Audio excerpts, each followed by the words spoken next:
Hi everyone and welcome back to the Barnfind DR600 project. In the last episode we took apart the front brake caliper, we checked the cylinder, the wheel bearings and the fork seals, and we also disassembled the sprockets and chain, fixed up the seized throttle and removed a rusty clutch cable. Now, let's get this bike back on the road. First off, I owe you an apology. I've been working on a big project around the house for the last 3 to 4 weeks, which meant I only had time to spend a few evenings here and there in the workshop. Unfortunately, I didn't have my camera with me, so a few things have actually been done to the bike. Here's a quick rundown of what's been done so far. Both fork seals have been replaced. The oil in there was low, black and smelled absolutely horrible, so it was long overdue. The front brake caliper has been rebuilt with a new piston and new pads. And the master cylinder was also rebuilt, and it got a new sight glass since the old one was both murky and leaky. I also ordered and installed a new carburetor. I've matched the size and the jets to what was on there before, but I won't know for sure if it's gonna run like it should until I've started the bike. And to go along with the new carb, a new air filter has been installed, as well as a new clutch cable. And last but not least, I got 2 new tires installed on both wheels. After the new tires were mounted, I disassembled, cleaned and greased the entire brake assembly. Once I had it all working smoothly again, I put in the new brake shoes and installed it back into the wheel hub. I also replaced the old sprocket and the support bearing.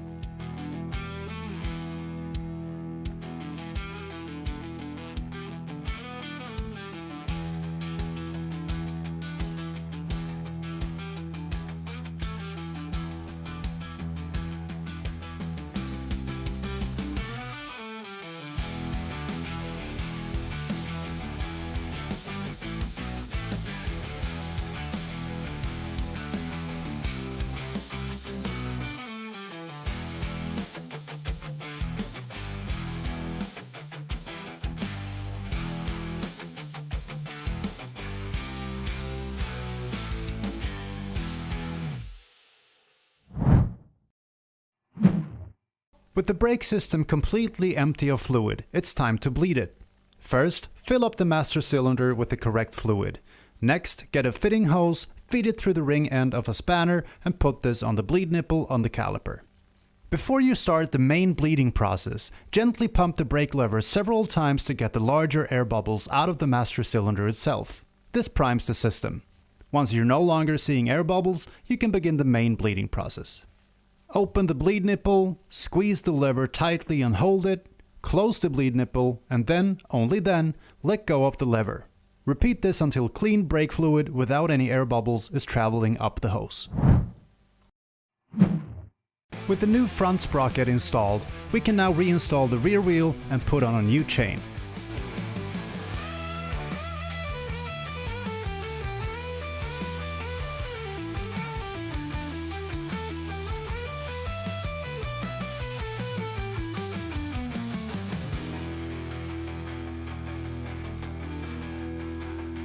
Let's get a new battery installed so we can start checking what works and what doesn't. Turning the ignition on, I'm getting some signs of life. However, it looks like that's all we're getting.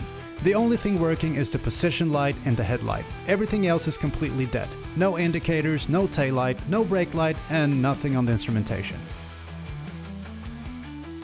After cleaning up all the connectors and sockets, I got the instrumentation lights to work. The headlight still doesn't work except for the position light, so that needs some more attention. The taillight bulb was broken, and after replacing it, that and the brake lights started working. Now, for the indicators, they turn on, but they don't blink. So, after another hour, I got the neutral light to work and confirmed that the high and low beam weren't working because of a broken connector inside the handlebar switch.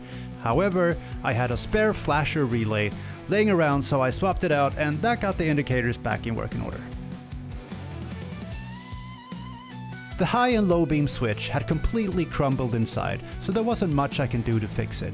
But since the bike also had a passing light switch, I used a latching relay to turn the high beam on and off with that instead. As for the low beam, I simply wired it directly to the ignition, which will work perfectly fine. So, We've given this bike almost every reason to run now. So the only question remaining is, will it run?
It just never gets old to hear an old bike brought back to life. The bike runs, and after some adjustments, it actually sounds really good, at least at idle.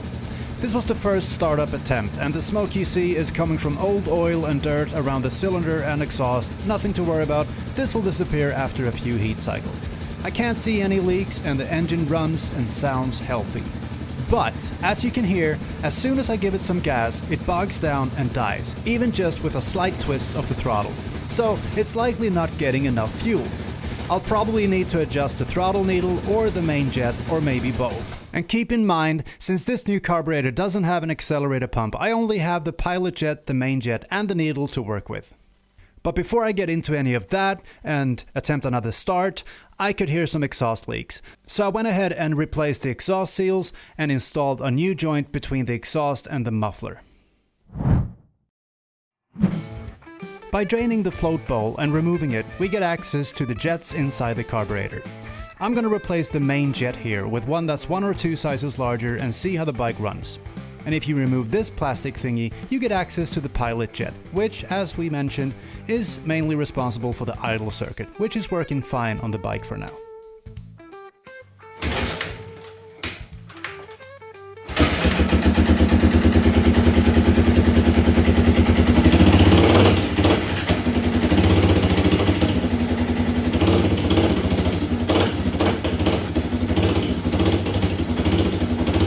The bike now starts up quick and idles great, but unfortunately the larger main jet didn't help. So the next step is to raise the needle position. This should allow more fuel overall to be drawn, which will hopefully solve my bogging issue.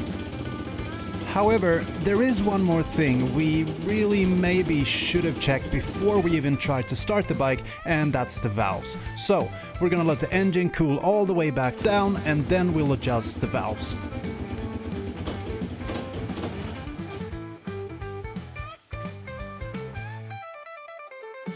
I'm taking the fuel tank off again to get better access to the valves. According to the manual, the valve clearance, which is the allowed gap between the rocker and valve, should be between 0.08 and 0.13 millimeters. This adjustment needs to be done with the engine completely cold and at top dead center, when the valves are fully closed. I'm using a 0.1 millimeter feeler gauge here, and it should be able to slide in between with a slight drag or resistance as you move it back and forth. It turns out one of my valves was ever so slightly too tight, so I adjusted it to spec, and now we can put the covers back on. All the valves are now set to 0.1 millimeters, which is bang in the middle of the allowed clearance. I also went ahead and moved the needle in the carburetor 2 steps up to increase the overall fuel delivery. This time I really had my hopes up that the bike would start running and revving like it should. However, right about here is where I messed up. I wasn't using the manual decompression when kicking, and instead I was just relying on feeling where the piston was in the cylinder, and this time the piston was likely at the bottom of its stroke when I kicked.